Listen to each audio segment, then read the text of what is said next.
Hi, dear. Before we even pull a card today, I want to say something plainly. If you clicked on this because some part of you has been feeling different lately, more awake, more sensitive to things other people don't seem to notice, I don't think that's random. I'm Emma, and today's reading is about that exact feeling. The restlessness, the sense that there's more beneath the surface of things than what you were taught to see. We're going to talk about the third eye, the inner light, and what it actually means to feel like you're waking up. I want to be honest with you up front, dear. This is a reflective, symbolic reading. I'm not here to tell you that you're a deity or that you're more special than anyone else. What I do believe is that all of us carry an inner light, an inner knowing, and some of us are simply more attuned to it right now than others. Settle in, dear. 8 cards today, and we're going to take our time with each one. If you're new here, welcome. Subscribe if this speaks to you. And as always, take only what resonates and leave the rest. Let's begin. Okay. The restlessness that brought you here. Dear, this first card is about that quiet, persistent feeling some of you have been carrying. A sense that there's more going on beneath the surface of ordinary life than most people around you seem to notice. Maybe you've had an experience, a dream that felt more real than your waking life, a coincidence too precise to be nothing. A moment of just knowing something before it happened. And when you tried to explain it to someone, you got that polite, slightly distant smile back. That's nice. That disconnect is real, dear, and it can feel genuinely lonely.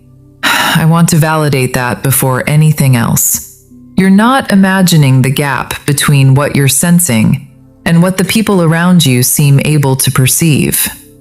I want to sit with this a little longer, because I think it's actually a sign of something worth paying attention to. Not proof that you're broken or too much, but proof that your attention has simply turned toward a different layer of experience than most people are currently tuned into. The third eye. What's been quietly waking up. Across so many traditions, dear. Hindu, Egyptian, Buddhist, Christian mysticism. There's this recurring symbol of a single point of inner sight, often placed at the center of the forehead. A dot, an eye, a halo of light around the head. Different cultures, different centuries, all circling the same idea. That there's an inner faculty of perception that goes beyond ordinary eyesight. Modern science even acknowledges that the pineal gland, tucked deep in the center of the brain, contains light-sensitive cells, similar in some ways to the retina. Whether you take that symbolically or more literally is entirely up to you, dear. I'm not here to make definitive scientific claims. But symbolically, this third eye represents your capacity for inner knowing, intuition, insight, a sense of pattern and meaning that isn't purely logical. I think what you've been feeling lately is this part of you becoming more active, not something granted to you from outside, something that was always there, quietly waiting for your attention. The temple you've always been. There's a beautiful old idea, dear, found across many spiritual traditions, that the body itself is sacred ground. Not a building, not a specific place you have to travel to. You, as you are right now. I think that's worth sitting with for a moment. So much of how we're taught to seek meaning points us outward, toward institutions, authorities, someone else's interpretation of truth. But there's real wisdom in also being taught to look inward.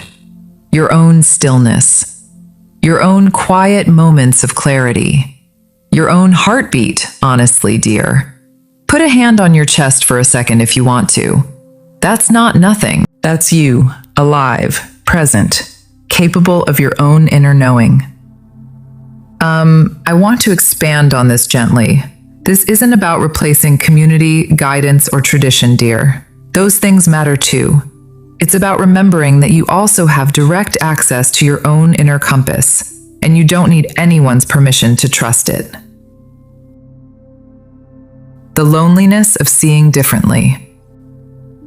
I want to be honest about this part, dear, because I think it deserves real acknowledgement. Waking up to a wider way of seeing the world can be isolating. You start noticing patterns, meaning, synchronicity, and it can be hard to share that with people who aren't tuned in to the same frequency yet. I think the important thing here is this doesn't make you superior to anyone, dear, and it doesn't mean you've outgrown the people around you. It just means you're standing somewhere a little different right now. That's okay. You don't have to convince anyone of what you're experiencing. You're allowed to hold it quietly and trust it anyway. The lamp that dims but never goes out. 1700 to 2030. Dear, I think it's worth naming honestly.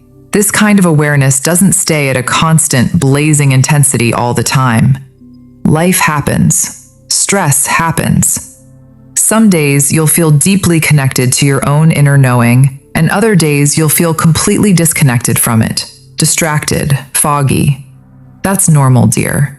The inner light doesn't disappear during those stretches. It just dims under the weight of ordinary life.